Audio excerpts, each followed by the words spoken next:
विजय, तुम एक ही बेटे हो उनके।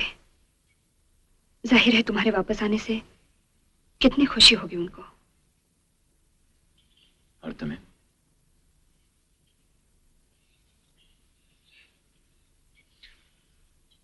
रोमा,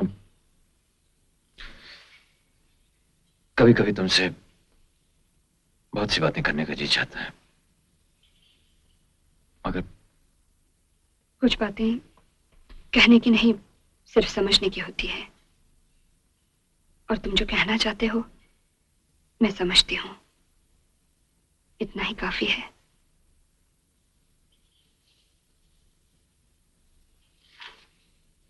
आधा वर्ष क्या गाती हैं आप? क्या गाती हैं? क्या मैं आपका नाम पूछ सकता हूँ? तुम्हें क्या तकलीफ है?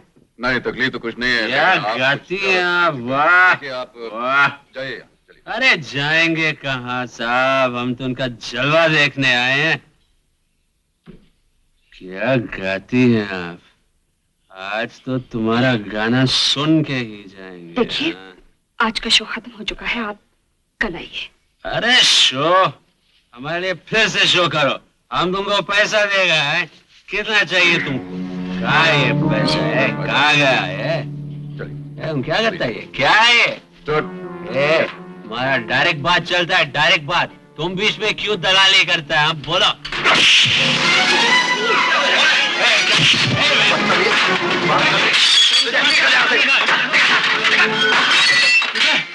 तेरी रखे ना क्या? हरामजादे कमीने, मैं तुझे जान से मार डालूंगा कमीने।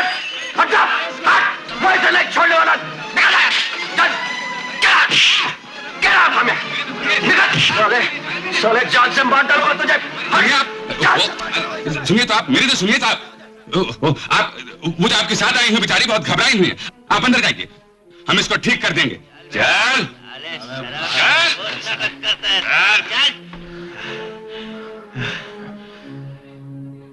अबे बाहर आने का साले को दिखाता हूँ मजा। बस बस बस, बहुत हो गया। वैसे ये एक्टिंग बहुत महंगी पड़ गई मुझे, बहुत भारी याद है इस साले का। तुम तो कह रहे थे तुम फौरन आके बचा दोगे, इतनी देर कर दी। हम चाहते थे लोग तुम्हें अच्छी तरह देख लें और सुन लें। चलो ठीक है, ठीक है, ठीक है। मेरे पैसे दे दो, मैंने तो अपना काम कर दिया। हाँ, शराबी का रोल तो तुम कर चुके, लेकिन अभी तुम्हें एक रोल और करना है। वो क्या? अब तुम्हें लाश का रोल करना होगा। क्या मतलब?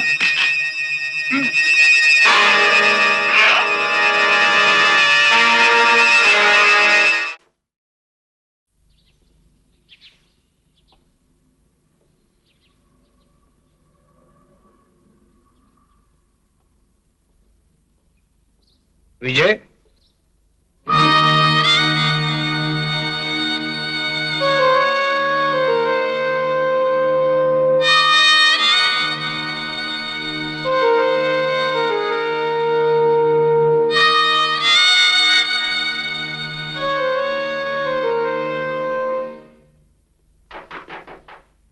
यश, गुड मॉर्निंग सर। क्या बात है सुधाकर? सर, हमारे पास मिस्टर विजय का वारंट है। किसका वारंट है? मिस्टर विजय का। चार्ज क्या है? इन पर गणपत राय नाम के एक आदमी का खून का इल्जाम है सर।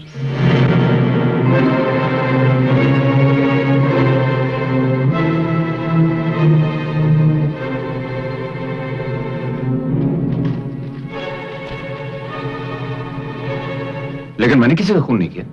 और ये गणपत राय, मैं तो इस नाम के किसी आदमी को जानता भी नहीं हूं। मैं आपसे सच कह रहा हूं, मैंने किसी का खून नहीं किया। क्या हुआ? क्या बात है? ये सब क्या हो रहा है? मामा, ये लोग वारंट लाए मेरे नाम, कहते मैंने किसी का खून किया है। क्या? अरे मैंने किसी का खून नहीं किया मामा, मैं तुम्हारी कसम खा के कहता हूं।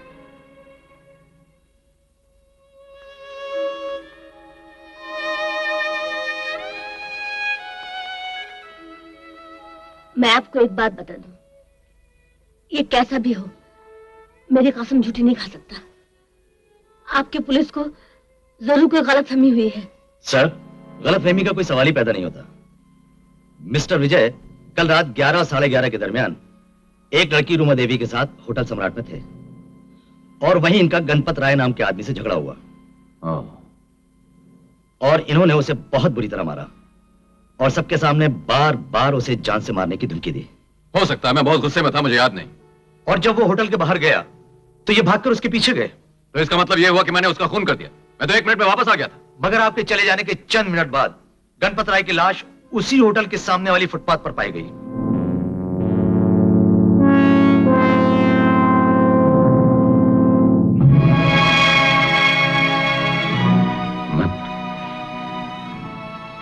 मैं सच कह रहा हूं। हो सकता है तुम सच कह रहे हो, लेकिन इन हालात में मैं तुम्हारे लिए कुछ नहीं कर सकता।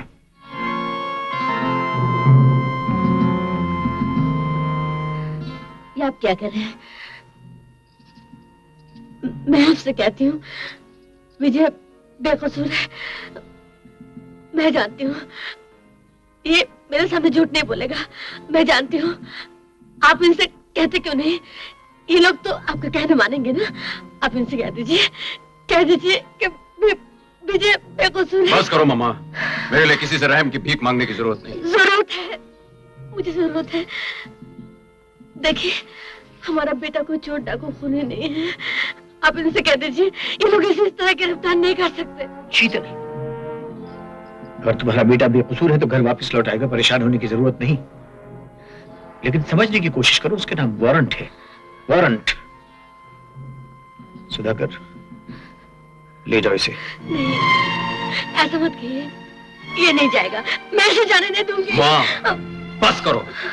मैं जेल जाता हूं, जाऊं, फांसी पे चढ़ता हूं, चढ़ूं, लेकिन तुम अपने आप को मेरे लिए बेइज्जत नहीं करोगी।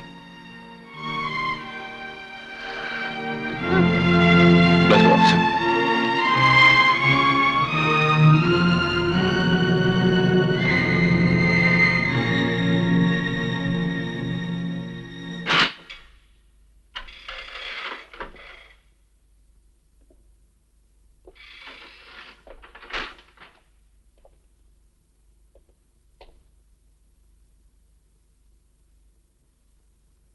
पुलिस को अपना बयान देने से इनकार क्यों किया तुमने? क्या मेरे बयान देने के बाद आप या आपकी पुलिस मुझे बेकसूर समझेगी? तुम अच्छी तरह जानते हो विजय, तुम्हें बेकसूर समझना या मुजरिम ठहराना ये पुलिस का काम नहीं है। इसका फैसला अदालत में होगा। तो फिर मैं बयान भी अदालत में ही दूंगा।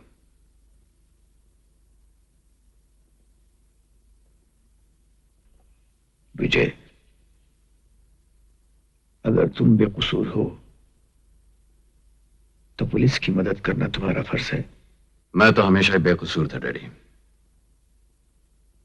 लेकिन मेरी मदद करना तो आपने कभी अपना फर्ज नहीं समझा।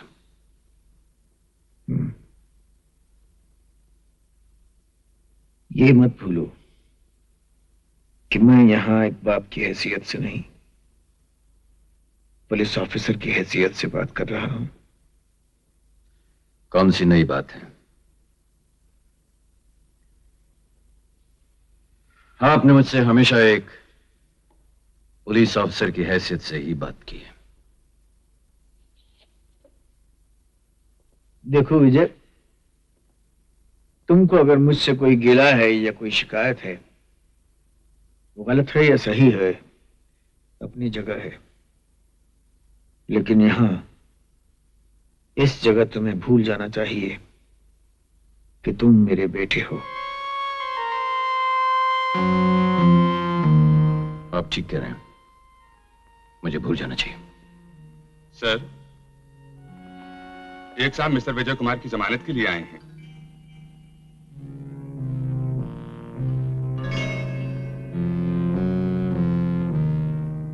अच्छी तरह देख लीजिए इंस्पेक्टर साहब, ये है जमानत के कागजात और कोर्ट से मिस्टर विजय कुमार की रिहाई के ऑर्डर्स। सर, ये मिस्टर नारंग है। K.D. नारंग। अच्छी तरह पहचानता हूं मैं आपको। Mister K D. नारंग, मैजिस्ट्रेट के ऑर्डर्स भी देख लीजिए। इसके बाद कानूनन आप मिस्टर विजय कुमार को 1 मिनट के लिए भी यहाँ नहीं रोक सकते। कानूनन मैं क्या कर सकता हूं और क्या नहीं कर सकता, ये जानने के लिए मुझे मिस्टर के.डी. नारंग या उनके वकील की जरूरत कभी नहीं पड़ेगी। Sudhakar. Yes sir. Get mister Vijay here. Yes sir. बैठिए। मिस्टर विजय, आप बाहर आ सकते हैं।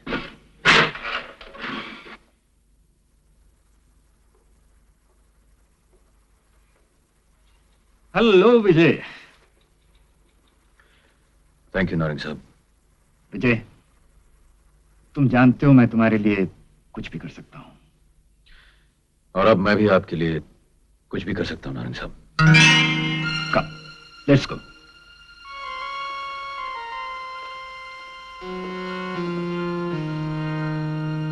विजय,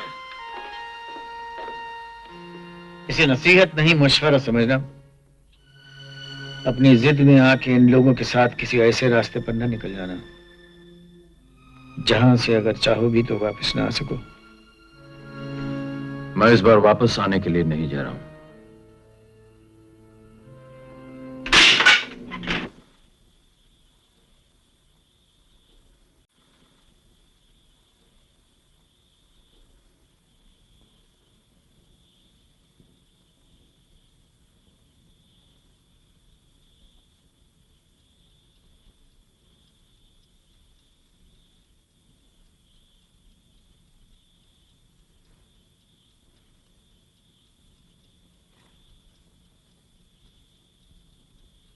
चलिए, सो जाइए।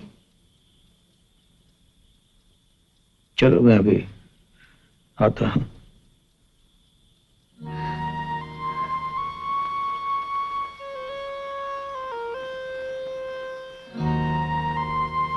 तुम्हारा बेटा खो गया है शीतल? नहीं। खो गया है तुम्हारा बेटा? ये सब कैसे हुआ? कौन सी कमी रह गई हमारे प्यार में? क्या भूल हुई हमसे? मेरी समझ में नहीं आता। लेकिन आज जब वो लोग मेरी आंखों के सामने उसे ले गए तो मुझे लगा किसी ने मेरे बेटे के दाम लगाए और दाम लगाकर उसको खरीद लिया। उन्होंने मेरे बेटे को खरीद लिया और मैं देखता रहा।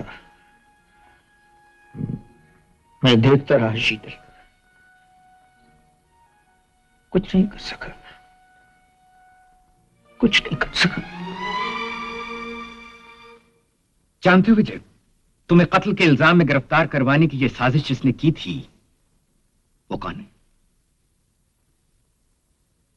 मैं तो सिर्फ इतना जानता हूं कि जिसके सामने मुझे बेकसूर गिरफ्तार किया गया, जो मुझे बचा सकता था लेकिन खामोश तमाशा देखता रहा, वो कौन है?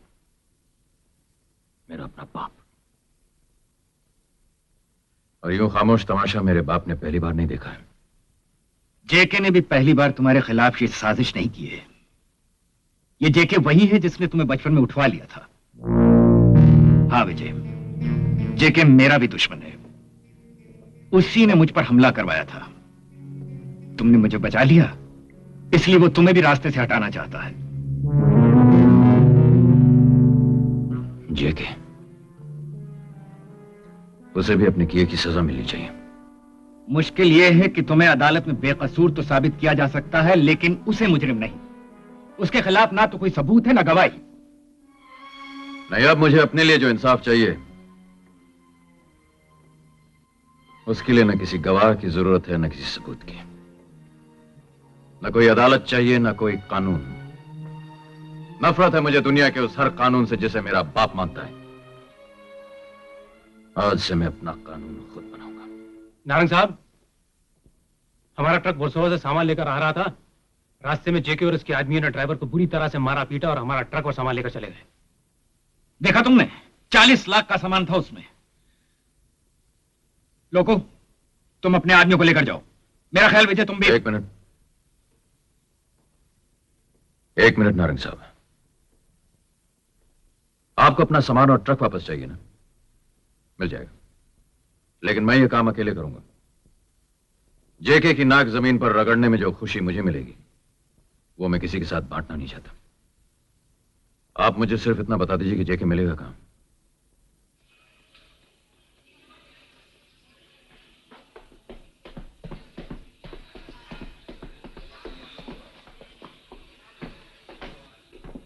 जेके? यस।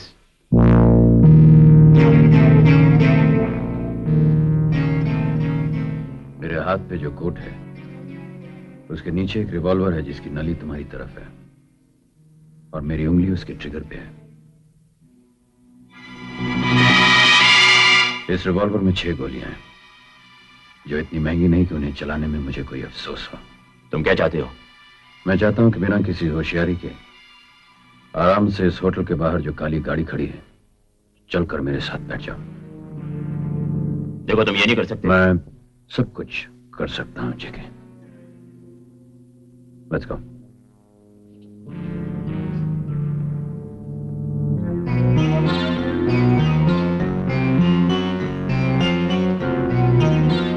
हेलो जेके साहब। हेलो।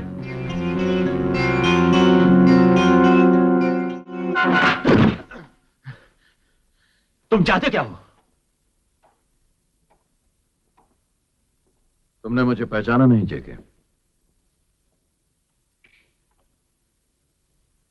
गौर से देखो, मैं वही विजय हूं जिसे तुम बचपन में एक दिन स्कूल से उठाकर ले गए थे। याद है? आज तुम्हारी आंखों में यह खौफ देखकर मेरे दिल को कितना सुकून मिल रहा है जेके, ये शायद तुम नहीं जानते। यूं तो इस बात को बरसों गुजर गए, लेकिन आज भी ये जख्म मेरे दिल में उतना ही ताजा है जैसे कल की बात हो। तुम्हारा ये चेहरा, तुम्हारी आंखें, हर लम्हा, हर पल।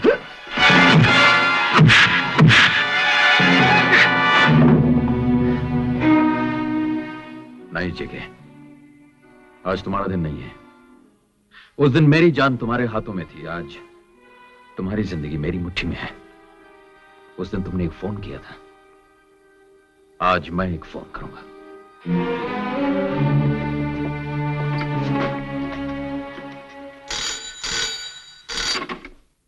हेलो। तुम्हारा मालिक जेके इस वक्त मेरे कब्जे में है। अगर इसे जिंदा देखने का शौक है तो नारंग का सारा सामान ट्रक समेत मेरे बताए हुए पते पर ले आओ। कौन हो तुम? मैं जो भी हूं इस वक्त तुम्हारे मालिक का मालिक हूं बेटे। सामान ट्रक समेत मेरे बताए हुए पते पर ले आओ। पहले मैं यही बात जेके साहब की आवाज में सुनना चाहता हूं।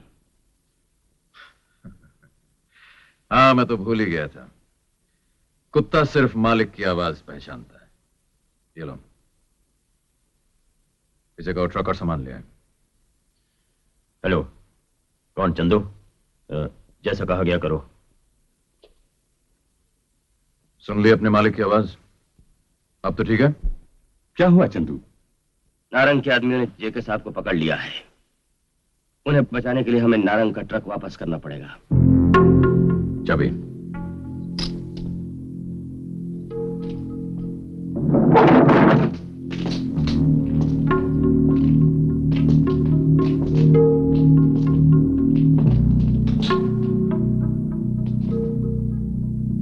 दरवाजा खोलो।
ये रही आपके ट्रक की चाबी नारंग साहब।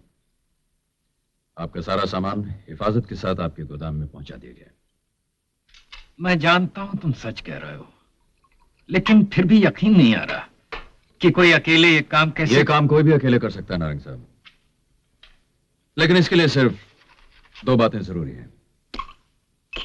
पहली बात तो यह कि उसे भी जेके के साथ उतनी ही नफरत होनी चाहिए जितनी मुझे है, और दूसरी बात यह कि मेरी तरह उसे भी यकीन होना चाहिए कि वो इस दुनिया में अकेला आया है, अकेला जिएगा और अकेला मरेगा। इसलिए अगर कुछ करना है तो वो भी उसे अकेले ही करना पड़ेगा। देखो विजय, मैं तुम्हारा गम जानता हूं, लेकिन जिन्हें अपनों से मोहब्बत नहीं मिलती उन्हें गैरों से मिल जाती है। अब कहने को मेरा तुम्हारा क्या रिश्ता है, लेकिन जब मैंने तुम्हें पहली बार देखा था तो जाने क्यों यही लगा था कि अगर मेरा अपना कोई बेटा होता। और आज भी तुम मेरे बेटे की तरह ही तो। नारंग साहब, आपकी मेहरबानी सर आंखों पर, और जिस नाम से चाहे पुकार लीजिए, लेकिन जिंदगी में जो कुछ भी देखा है उसके बाद ये नाम बेटा किसी गंदी गाली की तरह लगता है। आपने जो मकान मुझे दिया उसके लिए शुक्रिया। जब जिस वक्त चाहे मुझे बुला सकते हैं।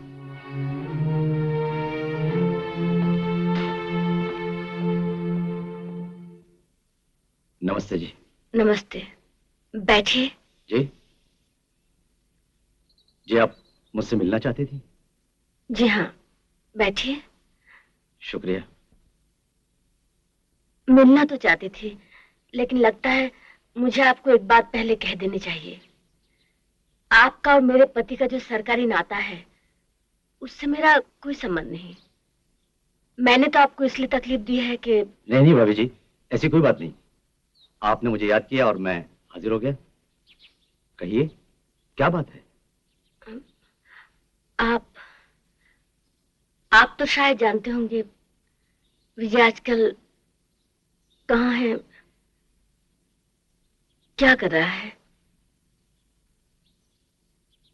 जी, वो एक केडी नारंग है, उसी के साथ वो काम करते हैं। उसी ने उनको रहने के लिए एक शानदार मकान दिया है, जहां विजय और। क्यों, उसके साथ कोई और भी रहता है? जी, वो एक लड़की है रोमा, जिसके घर पर वो पहले जाकर ठहरे थे। अब वो दोनों साथ ही रहते हैं। ओह। अब मैं आपसे क्या छुपाऊं, पुलिस तो नारंग के साथ काम करने वाले हर आदमी पर नजर रखती है, इसीलिए मुझे सब खबर है। मैंने सुना है आजकल वो दोनों शहर में नहीं है, कहीं बाहर गए हुए हैं। तो ये केस आप इसलिए मुझसे वापस ले रहे हैं सर कि कहीं मेरा ईमान डगमगा न जाए? नहीं अश्विनी, मैं जानता हूं तुम्हारे लिए फर्ज से बढ़कर कुछ नहीं है। मैं जानता हूं तुम्हारे सीने पर अपना फर्ज निभाने के लिए मेडल्स न जाने कितनी बार लगाए गए हैं, मगर मैं ये भी जानता हूं इन्हीं मेडल्स के पीछे उसी सीने में एक बाप का दिल भी है। नहीं अश्विनी, मैं तुम्हें फर्ज के सिमटान में नहीं डालना चाहता। सवाल सिर्फ फर्ज का नहीं सर, सवाल हक का भी है। अपनी बरसों की इस नौकरी में न जाने मैंने कितने लोगों को गिरफ्तार किया सर। अगर चाहूं भी तो गिन नहीं सकता अपने इन हाथों से न जाने कितने मुजरिमों की कलाइयों में मैंने हथकड़ियां पहनाई हैं सर। अगर वही हथकड़ी लेकर किसी मुजरिम की तरफ बढ़ते हुए आज मेरा हाथ कांप जाए सर, आज मेरा हाथ कांप जाए सिर्फ इसलिए कि वो मुजरिम मेरा बेटा है, तो सवाल उठता है सर कि मुझे क्या हक था उन मुजरिमों की कलाइयों में हथकड़ियां पहनाने का। आखिर वो सब भी तो किसी न किसी के बेटे थे सर। नहीं सर, अगर मुझे इस इम्तिहान से बचाना था तो उसी दिन टोक दिया होता सर, जब सबसे पहले मैंने किसी को गिरफ्तार किया था।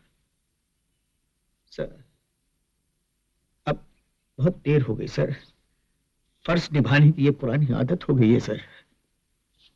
अब इस उम्र में ये आदत कहां छूटेगी सर।